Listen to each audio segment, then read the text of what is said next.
आज हम तारीख के एक ऐसे बाब को खोलने जा रहे हैं जिसका नाम ही शान शौकत, दौलत और फन से जुड़ा हुआ है। जी हाँ, ये कहानी है मुगल सल्तनत की, इसके शानदार उरूज और फिर उसके ज़वाल की। अच्छा, इस सल्तनत की ताकत का अंदाजा लगाना हो तो जरा ये सोचिए कि अपने उरूज के जमाने में मुगलों के पास पूरी दुनिया की मईशत का 24% हिस्सा था।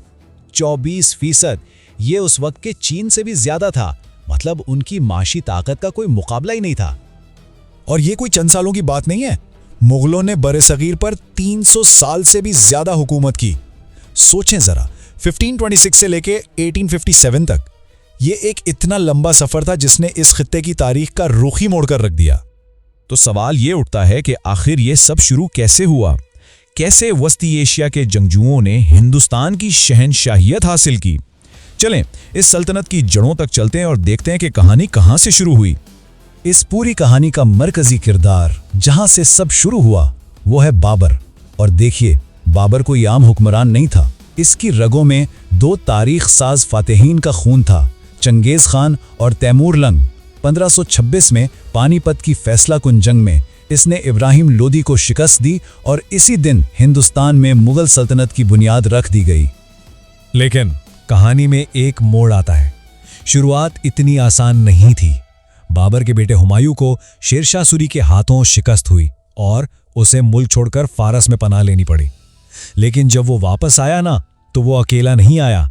वो अपने साथ फारसी आर्ट, कल्चर और जुबान का एक पूरा खजाना लेकर आया।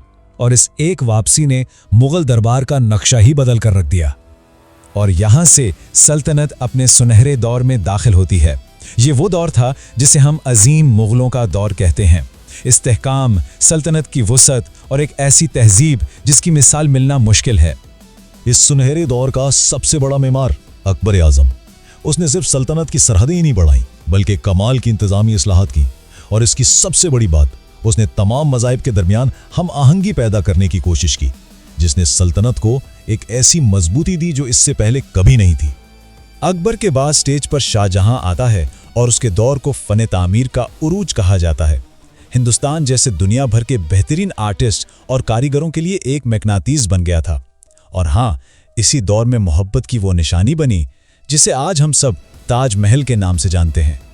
फिर आता है औरंगजेब का दौर और ये बड़ा पेचीदा दौर है। एक तरफ तो वो एक जबरदस्त फौजी जर्नैल था जिसने सल्तनत को उसकी तारीख की सबसे बड़ी वुसअत तक पहुंचा दिया। 15 करोड़ से ज्यादा लोग उसकी हुकूमत में थे। लेकिन दूसरी तरफ इसी की लामतनाही जंगों और कुछ सख्त मजहबी पॉलिसियों ने, आप कह सकते हैं कि सल्तनत की बुनियादों को खोखला करना शुरू कर दिया था। कहते हैं ना, हर उरूज को ज़वाल है। तो अब कहानी इस मोड़ पर आ गई है जहां हम देखेंगे कि कैसे ये इतनी बड़ी सल्तनत बिखरने लगी और हर तरफ अफरा तफरी फैल गई। औरंगजेब की मौत के बाद हालात कितने खराब हुए, इसका अंदाजा सिर्फ एक साल से लगाया जा सकता है। साल था 1719। इस एक साल में दिल्ली के तख्त पर 1, 2 या 3 नहीं, बल्कि 4 अलग अलग बादशाह बैठे। सोचे क्या हाल होगा। इस सियासी भूचाल ने तो सल्तनत की बुनियादें ही हिलाकर रख दी। एक तारीखदान ने क्या खूब लिखा है कि मोहम्मद शाह के दौर में पूरी मुगल सल्तनत का ढांचा टूटना शुरू हो गया था। बस ये वो टर्निंग पॉइंट था जहां से सल्तनत का संभलना तकरीबन नामुमकिन हो गया। और इस गिरावट को कई चीजों ने और भी तेज कर दिया, जैसे 1739 में नादिर शाह का हमला जिसने दिल्ली को बर्बाद कर दिया। फिर जैसे ही मरकजी हुकूमत कमजोर हुई, सूबाई गवर्नरों ने अपनी अपनी आज़ाद रियासतें कायम कर लीं। मुगल बादशाह तो बस नाम के रह गए थे, कठपुतली हुक्मरान। और इस खाली जगह को भरने के लिए कौन आया? East India company. लेकिन एक मिनट, क्या सल्तनत खत्म होने का मतलब यह है कि उसकी मिरास भी खत्म हो गई?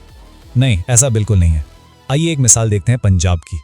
इससे अंदाजा होगा कि मुगलों ने इस खिते पर कितने गहरे निशान छोड़े हैं। देखें, मुगलों ने पंजाब का नक्शा ही बदल दिया। उन्होंने जमीनों से टैक्स वसूली का एक बाकायदा सिस्टम बनाया, ज़राअत को फरोग देने के लिए जदीद नहरों का एक पूरा जाल बिछा दिया। सिर्फ यही नहीं, शानदार इमारतें तो बनवाई ही, साथ में वस्ती एशिया के लिए तिजारती रास्ते खोल दिए, जिससे लाहौर सल्तनत का दूसरा सबसे बड़ा मरकज बन गया। उनकी एक छोटी सी लेकिन बड़ी इनकलाबी इजाद थी, जरीब। ये बांस और लोहे के छल्लों से बना एक बहुत ही सादा सा आला था, जिसे अकबर ने जमीन की बिल्कुल सही पैमाइश के लिए शुरू करवाया था। और इस एक छोटी सी तब्दीली ने पता है क्या किया? टैक्स के पूरे निजाम को शफाफ बना दिया और शाही खजाना भर गया।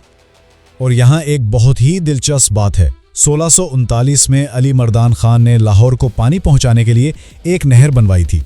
जानते हैं उस नहर का क्या हुआ? बाद में बरतानवी दौर में इसी नहर को बुनियाद बनाकर अपर बारी दुआब कैनाल बनाई गई, जो आज भी लाखों एकड़ जमीन को पानी देती है। यही तो है तारीख का तसलसल। तो इतनी लंबी कहानी सुनने के बाद सवाल ये पैदा होता है कि इस सब का आज क्या मतलब है? मुगलों की यह दास्तान हमें आज क्या सिखाती है?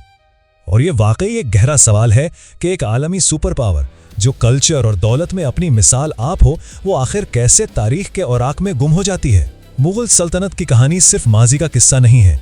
ये हमें ताकत, इस्तेहकाम और वक्त के बदलते धारों के बारे में कुछ ऐसे सबक सिखाती है जो आज भी उतने ही अहम हैं जितने कल थे।